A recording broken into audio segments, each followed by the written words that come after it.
Why does modern China make so many people uneasy? It's a question that dominates headlines and political debates. How did a nation, once poorer than many countries in Africa, transform itself so dramatically in just a few decades? It feels like an unprecedented, almost unnatural, surge of power. But what if I told you we're asking the wrong question? What if China's rise isn't a rise at all? To understand China today, we have to look past the last 200 years. That period, the one we're most familiar with, was a historical anomaly. It was a brief, violent collapse in a civilization that has been a dominant world power for millennia. So, what we're witnessing isn't the rise of a new power, but the return of an old one. Think about the term China uses for itself: Zhongguo, the Middle Kingdom. This isn't just a name, it's a worldview. For most of its history, China saw itself as the literal center of civilization. Back when Europe was a collection of warring tribes, Han Dynasty China was one of the largest, wealthiest, and most organized states on the planet.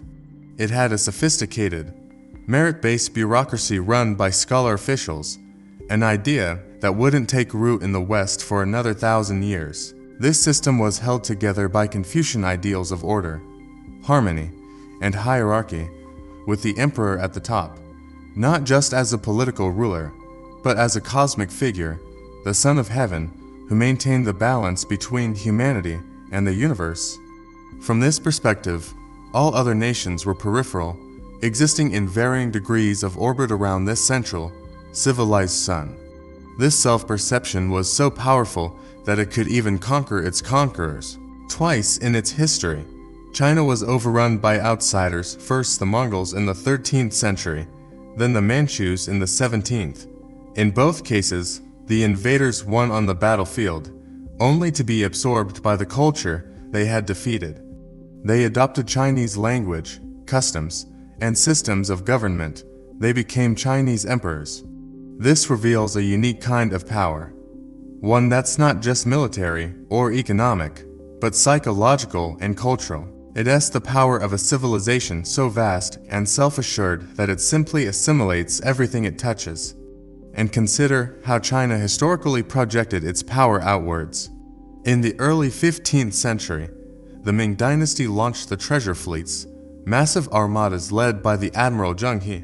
These ships were giants, many times larger than Columbus's vessels that would sail decades later. They traveled all the way to Africa and the Arabian Peninsula. But here's the crucial difference. They didn't build colonies. They didn't conquer territory or impose their rule. The goal wasn't exploitation, it was recognition. They sought tribute, not as a form of tax, but as an acknowledgement of the emperor's supreme status. They traded, they projected prestige, and then they went home. This was power expressed not through domination, but through gravitational pull. So, if this was the historical norm, what happened? The story takes a dark turn in the 19th century with what China calls the century of humiliation. It began with the Opium Wars, where Britain, seeking to reverse a trade imbalance, flooded the country with narcotics. When China tried to stop the trade, the British responded with military force. The result was a series of unequal treaties that carved up Chinese sovereignty, handing over ports, territory, and economic control to foreign powers. This was a profound trauma. The Middle Kingdom, the center of the world, was brought to its knees by what it had always considered barbarians. The national psyche was shattered, leading to a desperate search for a way to restore China's strength and dignity. The collapse was total. The Qing dynasty, the last imperial line, crumbled in 1912. What followed was chaos, decades of brutal civil war between nationalists and communists, and a devastating invasion and occupation by Japan during World War II. For a generation, China wasn't a rising power. It was a nation fighting for its very survival. The idea of China as a global force seemed like a distant, almost laughable memory. The primary goal was simply to hold the country together. This is where Mao Zedong enters the story. In 1949, the Communists won the Civil War, and Mao declared the founding of the People's Republic of China.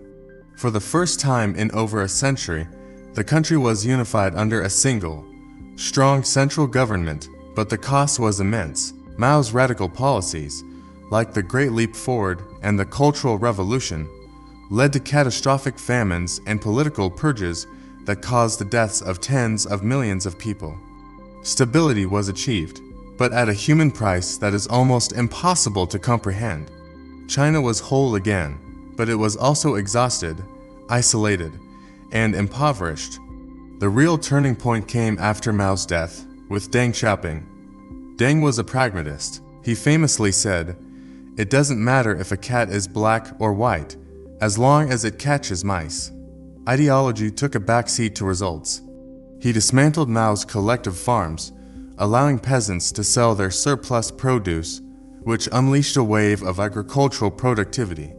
He then established special economic zones, controlled experiments in market economics that welcomed foreign investment. This was his great gamble, to open China to the world's markets without losing political control. He wanted the economic dynamism of capitalism without what he saw as its chaotic political side effects. And the gamble paid off, spectacularly. Over the next 4 decades, China transformed into the factory of the world. Hundreds of millions of people were lifted out of poverty in the fastest and largest economic expansion in human history.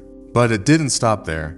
China wasn't content being the world's workshop for cheap goods. It began a relentless push up the value chain, investing massively in technology, high-speed rail, ports, and renewable energy.